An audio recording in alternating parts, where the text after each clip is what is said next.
Hello and welcome back to another Bad Movie Reviews review hosted by the two most optimal mega movie fans from down under. I don't know where I'm going from. Always love your intros. They get convincingly worse and worse every time. But we are reviewing none other than Transformers 1, which is, I guess, a prequel or the origin story of Optimus Prime and Megatron as we know it back, when they were friends. Yep. Which is a conceived, talked about thing in the Transformers world, but obviously it is not a live action anymore. It is none other than an animated film directed by Josh Cooley, who has some great credits to his name. He directed Riley's First Date, the short for the Inside Out film. He also directed Toy Story 4, I enjoyed. Is a great film, and now he's directed this, which. Stars none other than you've got Chris Hemsworth playing Orion Pax or Optimus Prime. You've got Brian Tyree Henry, our favourite boy from Bullet Train, who plays Megatron on D16. You've also got Scarlett Johansson in the film. It's got a great... I never shy away from the fact that not many films hire voice actors anymore, but it's got a great cast of people. But... yeah, I mean, we've seen this quite early. This will go up when embargo lifts, but I want to know your thoughts. Like straight off the bat. Yeah, let's get straight into it. Obviously, spoiler-wise, we won't chat spoilers, but realistically, most people will know how, I guess, this film ends up to an extent. But I guess so, yeah. If you've watched any of the other, films or TV series, I think you can kind of figure out most of the... Well, the tagline just says, witness the origin. Yeah. Right, so... Look... when this trailer came out, we had some differing opinions. I was a little excited for it, I thought, and I think you were quite skeptical. I wouldn't say you were. Yeah, to put it the best way possible, the trailer came out, and I thought the animation looked interesting and looked decent, but I thought the trailer was heavily targeted towards the childish humor in the trailer. Yep. Whereas the film almost, to be honest, didn't have. I don't know if those humorous scenes were actually cut out of the film or whether I didn't actually notice it because it obviously had the scene or the lead up to it and it, fit perfectly. But it did feel completely different from the trailers in the best way possible, I should say. Spot on. I couldn't agree more. They kept it to that kind of like PG level with the most amount of action and fighting as they could possible to fit it in between it, I thought. Yeah, but you're right. Trailer definitely seemed like we're going to go watch a childish G-rated, 8 and under film. But, yeah, look, I had a ball in this film, to be honest. I thought it was quite, I don't know. It was an adventure, and I think I was really soaked into that adventure. Talking about some of the animation, I didn't mind how it looked, but there were some certain scenes that I actually thought were, like, phenomenal. And it's stuff that you kind of see in the trailer, so it's not spoiler, but, like... when they go into like the cave the first time to go find the thingy, whatever it was called, there was actually some animation in there that was borderline nearly lifelike. And I was like, I have a lot of respect for that because the metal kind of aspect of animation makes it seem definitely a little bit more cartoony. Like the gloss. Yeah, finish, the reflections. But like that scene I thought was like... I thought great, to be honest. It felt real. It felt like we were actually watching less of an animation and more of a, some weird animated metal characters. I thought the voice acting along the board was quite enjoyable.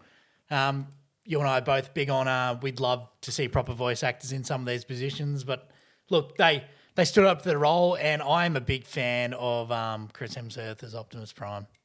He's just got that.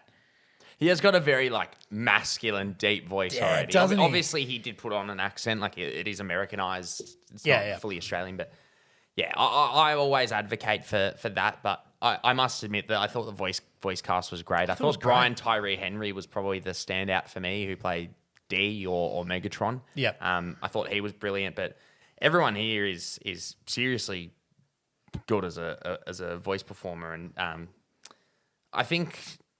The best way I can put it is I genuinely didn't know what to expect this film. Obviously, I knew the concept of the fact that you're witnessing the origin of Optimus and Megatron being friends and what happened to become the enemies we all know. And it is heavily publicized and talked about in the films. But even though I knew where that was going, and like the story probably was a little bit predictable for me, like even like the twists and turns along the way, I could see them from. But at the end of the day, it's a PG, childish film. But I think anyone would have a fun time with this. Agreed. First of all, the animation is fantastic, especially when they're on. I forgot the place, Orion or it's obviously Cybertron. I presume might be a city on there, but Oria or Orion. I can't remember the city. Within. Yeah. The amount of depth in that, obviously, it felt like watching the trailer, it potentially might have been trying to go for like a Spider-Verse kind of stylistic animation with the detail. It kind of felt like even like Borderlands in a way, where it's like almost felt like there was a black outline on everything on the trailer, but in the movie, I thought. Didn't even notice any of it. I just thought the animation was beautiful. I thought the story was a bit by the numbers and a bit like generic, but I have no complaints with that. It's not like it's bad, but it's just I just knew what was going to happen. But the ride that we got, the direction I thought was fantastic. I thought the actual action sequences as well were really cool. I thought the last 20 minutes, to be honest, of the film might be the best section of a Transformers film I've ever seen. I think really there's probably only 2 good ones potentially out of all of them anyway. But I haven't seen many of the old animated ones, so the best way I can put this is it honestly felt like watching a TV show we all would have watched at Saturday night at 9 a.m. but on a big screen. In the sense that it captures like you see a lot of these films and it might be way too audacious or something like that, but it feels big scale. This felt very small scale in terms of its storytelling, and it was just about a group of friends obviously trying to do this situation and get through this situation, and it just felt like a small scale film with big scale animation, I guess, but it just felt like I was watching something from Toasted TV or like Nickelodeon. It's like a rush back of memories. Yeah, it just felt like one of those things where I was like, this is just a kid's like a hour 45 minute of something that took me back to like just sitting at home. Like it was just good storytelling, great animation, funny. It was genuinely funny at times, but I thought it might be the best Transformers film in general, to be honest. Including I'm mainly speaking live action, so it's probably not that hard. I think the first one's a great film and the visual effects still stand the test of time, but I would genuinely happily watch this again. Yeah, same. Like I would go buy this on 4K and watch it at home because I genuinely think like the visuals and the animation looks fantastic. And not only that, there were some vistas in the movie. Like there were some shots that just looked gorgeous.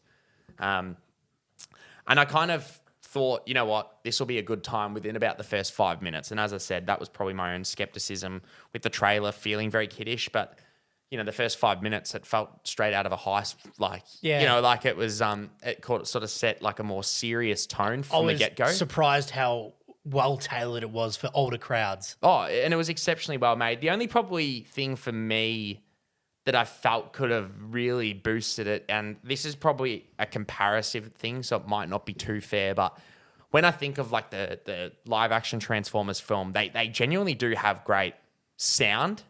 Weight, we always talk about. We talk about weight. Obviously, it's a bit hard when everyone's the same size, I guess. And it's not like a human compared to say everyone's around the same size. But the sound, but also the score. So, when Optimus in the Transformers film is transforming and you hear that hefty score come in, I just felt like there probably wasn't much weight behind this. Not only just the sound, but also the score. I felt like there really could have been like some hard hitting, like there were some sick scenes, especially towards the end. There were some sick moments, some speeches that would get me running through this wall. I'm like, yes, let's go. And I'm like, what would have made that exceptional is just this impeccable score to go behind it to amp up. It just felt like it was missing that score that would lift it was a good score. It just didn't, I don't think, at times lifted to where the movie was itself lifting. Correct. Which is what Spider-Man did well, as in Into the Multiverse, is it had that amazing animation and a great story, but it was complemented by a fantastic score and soundtrack. Yeah, I mean, you think of that movie and like the Prowler noise, is popular outside of a movie. Obviously, there's some terrible sounds that get popular, but I think that shows that it's standing the test of and it's recognizable. Whereas I don't think this quite had the recognizable sound effects that, you know, the original Transformers had, the movie, like when they're transformed, everyone like that sound is just famous, I guess, from that. And I just felt like it had that, but it just lacked the impact that, and I think that's probably more of a compliment to the film more than the sound itself, because I'm not saying the sound was bad. I just thought, wow, the film was really excelling, in my opinion. I just felt like the sound and the score weren't matching to that. Yeah, I agree. But overall, like, I had an Beautiful absolute time. ball of a time. I really hope it genuinely makes money. Obviously, with the way it ends, I don't know if there will be a sequel or Don't know. leading in. But I would happily see these characters again. I would happily go see a sequel if there is one. I really hope it does do well. Obviously, Transformers is a huge IP. You've got Hasbro's marketing behind it. I'm sure it'll do well. All the live action ones have, you know, made hundreds of millions, billions of dollars. That's why they made about 7 of them. So I hope that this gets the support that, you know, those films do. Obviously, you know, you want to get the adults in, which is probably the big thing. But I think the kids is a massive market. And we know that from the fact Inside Out 2 made, you know, $2 billion with no drop in the ocean of talk about it. Yeah. It's baffling. But no, I think this is a fantastic film, and I would genuinely recommend. I think everyone would have a good time with it. I could agree. I don't think anyone I recommend it will be like, that was a bad movie. It might not be the best movie of all time in their opinion, but I think no matter who's watching this video, no matter who I go tell in real life, not that this isn't, to watch the film, they will have a ball. And I think that's what, you know, movies are about. Having a Correct. good time, having a laugh. Take your kids to it. If not for them, for you. Definitely. Yeah, no, exactly. It's very much like, and funnily enough, he did direct Pixar Toy Story 4, because it did give me very Pixar vibes where it is tailored towards kids, but adults will go, they'll get more humor. There's a great story that certain things kids might not understand or get, but everyone will have a ball. Everyone will have a great time. I just hope that everyone gets around it and supports the film and gives it the money it Couldn't deserves, agree more, because mate. I'm sure it's very expensive with how good it looks. But yeah, once you have seen the film, or if you have seen the film, comment below, let us know what you think about it. If you like our reviews and videos, give it a like, subscribe for more, and we'll catch you next time. Thanks, guys.